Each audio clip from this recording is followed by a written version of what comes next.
Don't you hate when all the books you've been waiting for come in at once? That's what happened to me. So I'm going to tell you about all the books that I've been waiting for and whether they were worth the wait or not.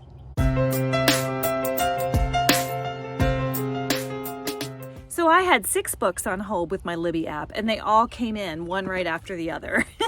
But I did get through 6 of them. I have a few more I'll talk about in another video. Maybe I'll have a worth the wait book sequel or something. But for now, let me tell you about the 6 books that I have listened to so far that I've been waiting for. Now, the first one I'm going to start with is really good, actually. I mentioned that in another video. I started it, but the thing is, I accidentally reserved the digital copy of the book, and I don't read very well online because I'm older and it's just not good for my eyes. And so I returned it and held out for the audio, and I got the audio book. And I am sorry if you really like that book, but I got an hour into it and I had to give up. It was an hour that I listened, and it was just a rant about being divorced. And you know, I don't mean to be insensitive. I'm sure going through a divorce is a very painful, difficult thing.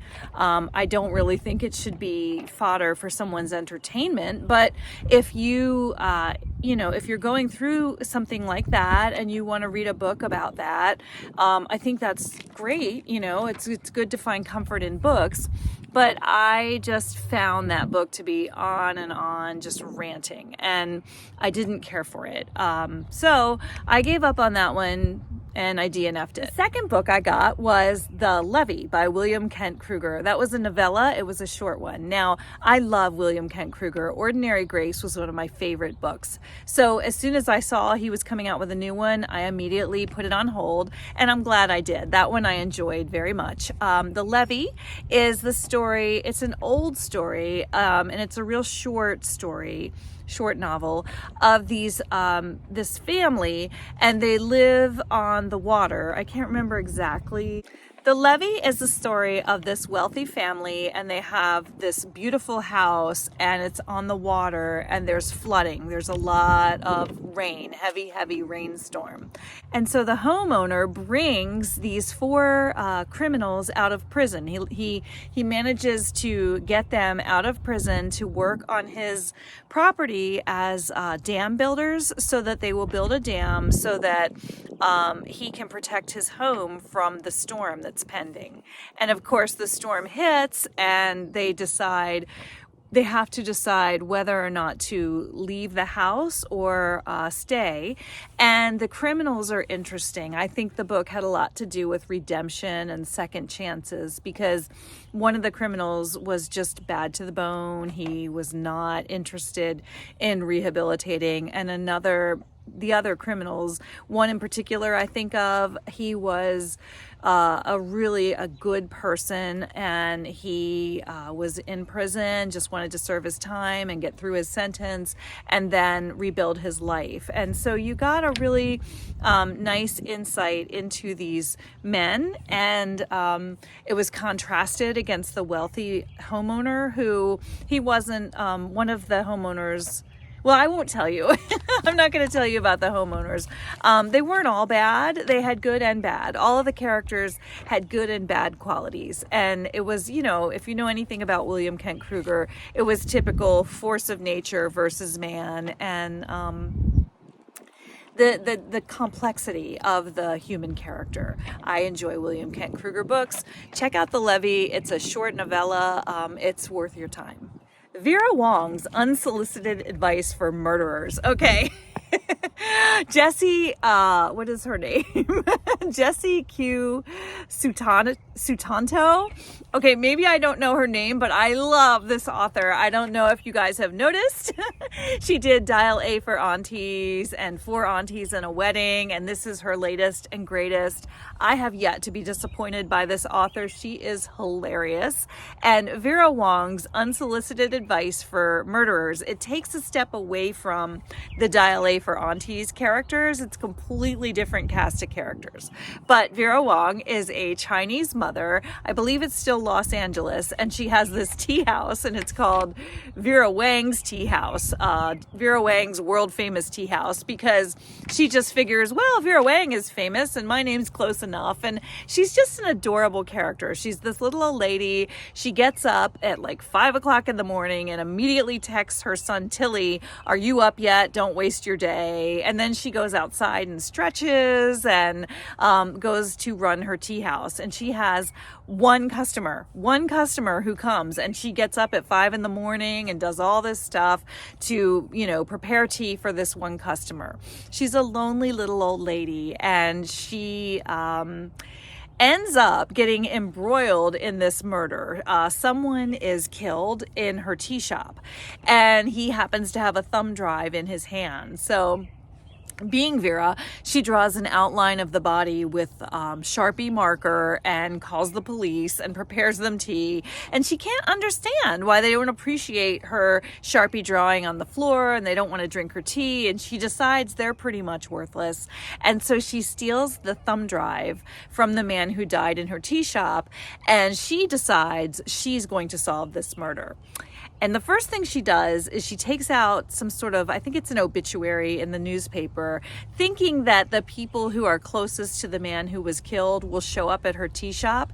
And sure enough, the different people that are involved in this man's life show up at her tea shop for various reasons. And she just gets completely wrapped up in their lives. And it's adorable. She's sort of like a grown-up's version of Amelia Bedelia, because she cooks and everybody loves her cooking, and all is forgiven when you taste Vera's cooking. But she just becomes wrapped up in the lives of these other people. One is the man who was killed, has a wife and a little daughter, and the wife's name was Julia and the daughter's name was Emma. And then he has a twin, the man who was murdered, he has a twin named Oliver.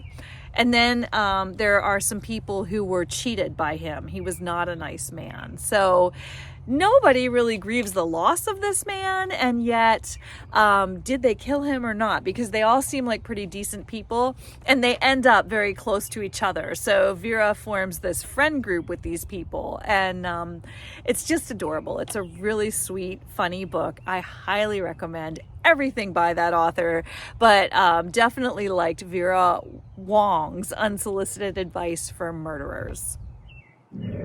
Speaking of murder, Killjoy is the prequel to A Good Girl's Guide to Murder, and I listened to that one. Young adult book. Loved A Good Girl's Guide to Murder. I reviewed that on this channel if you're interested. I highly recommend it. In fact, I mentioned at my job we should try to have this added to the curriculum if possible. It's something that I think would be a good book for teenagers to read, and I enjoyed it immensely as well. Killjoy is the prequel in which Pip, the main character in A Good Girl's Guide to Murder, this is before that book takes place. She's invited to a whodunit party at her friend's house, and they're all preparing for their final senior project in high school, and she hasn't decided what she's going to do her project on. And A Good Girl's Guide to Murder is about that project, where she decides to look into a murder. But in this one, it's a real short prequel. I think it was 4 hours on audio, and she's at this party, and it's like a whodunit murder party. And I finished it because I love the character of Pip, and I loved A Good Girl's Guide to Murder, but I don't really recommend that one. I thought it was kind of boring, and I didn't care for the language either. There was some profanity in that. There may have been profanity in A Good Girl's Guide to Murder, and I may have just glossed right over it. I tend to do that sometimes. I don't notice the profanity because I get so engrossed in the story. But this story didn't really hook me and engross me, so I did notice the language. And it wasn't awful. I finished it, but I don't really recommend it. The Only Survivors by Megan Miranda. Now, I loved All the Missing Girls by Megan Miranda. And then there was another one I read that I didn't care for, so I thought, okay, she's got a new one coming out, I'll give it a shot. I liked it. I recommend it. The Only Survivors is the story of these people that are grown. It's told by a woman named Cass. I think Cass is about 30. And she was in a tragic, there was like a van that crashed when she was in high school, and all the people on the field trip died except for a handful.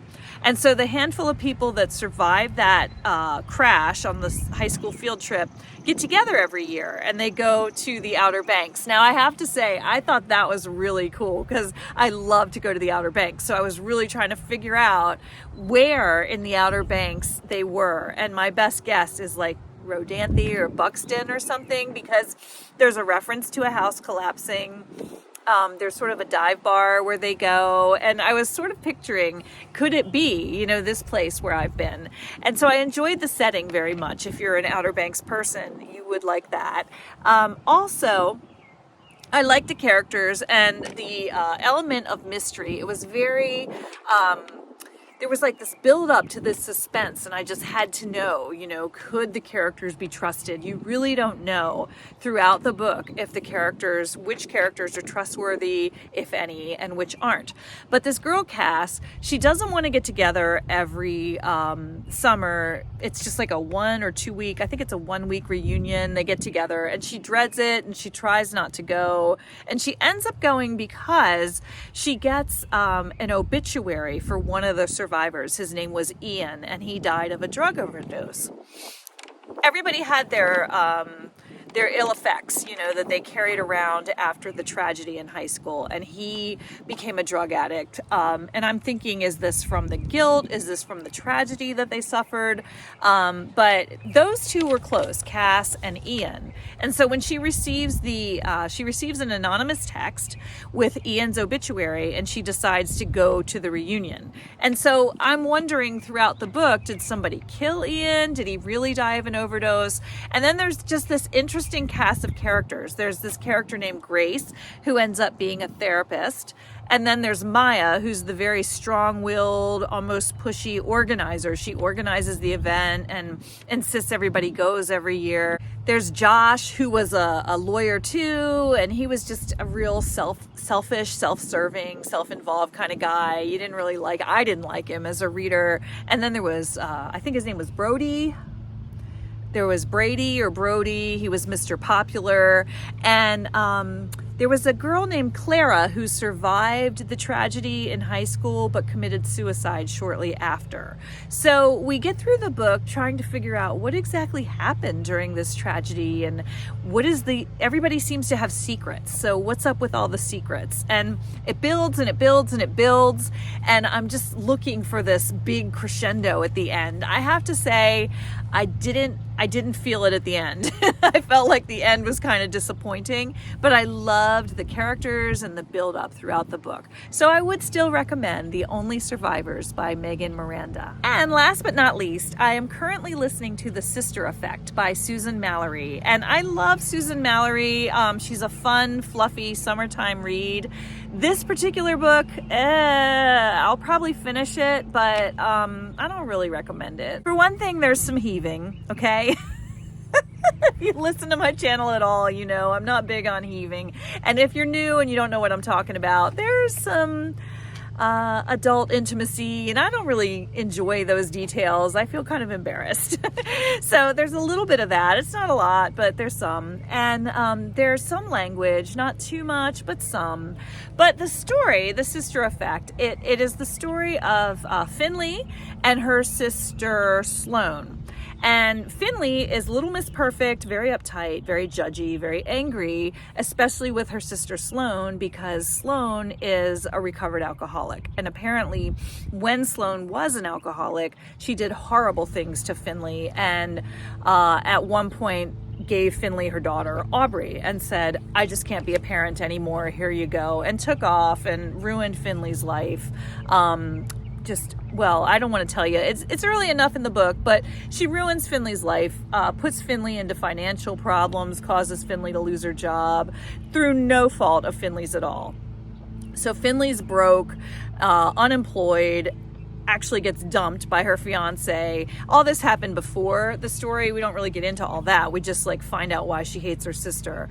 And she's trying to raise Sloane's daughter, Aubrey. So Finley moves home with her mother, Molly, and Molly is this actress, and she's a little bit selfish herself. I didn't really care for Molly. I mean, I'm not done, but I'm not a fan of Molly. But Molly and Finley live together and raise Aubrey, and Sloane is trying to rebuild her life, and she's 1 year into Alcoholics Anonymous and trying to, regain relationship with her daughter, Aubrey. She sees Aubrey once a week, I think on Saturdays, and she'd like to have overnight with Aubrey, and Finley's not a fan. Meanwhile, there is a brother, two brothers who don't get along, and the brother's name is Jericho, and he's a builder. So Finley is a house flipper. She flips houses, and she buys houses, fixes them up, and sells them. So she ends up in this friendship with Jericho, who is a builder, a very successful guy, builds houses and sells them for profit. So those two become friends, and Jericho has recently found out, well, I guess within the year, it's been about 7 months, that he's found out his wife, her name was Lauren, had an affair with his brother and got pregnant. So talk about tea, right? That's the wrong book. That's Vera Wong. But anyway, there's some tea in this one. So Jericho, his wife Lauren says, honey, I'm leaving you for your brother. And by the way, I'm pregnant with your brother's kid. And then it seems like she's trying to get back together with Jericho. So it's just a hot mess. And, it's okay. I like the sister relationship. I like the character development. I like some summer fluff. But this one's just a little much for me. It's just a little much. It's definitely not a Christian book. It's not vulgar and horrible. There's some language. There's some heaving. If that kind of thing doesn't bother you, you might enjoy this book. But I'll finish it for what it's worth. So that would make it 2 out of 5 stars for me. It's not bad. I do really love Susan Mallory, though. There's other books that she's written that I loved. So for that alone, I'm gonna stick with it. So there you have it.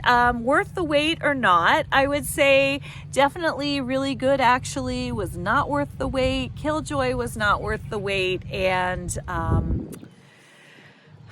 The Sister Effect, maybe not, but definitely loved Vera Wong's Unsolicited Advice for Murderers, and I loved The Levee by William Kent Kruger.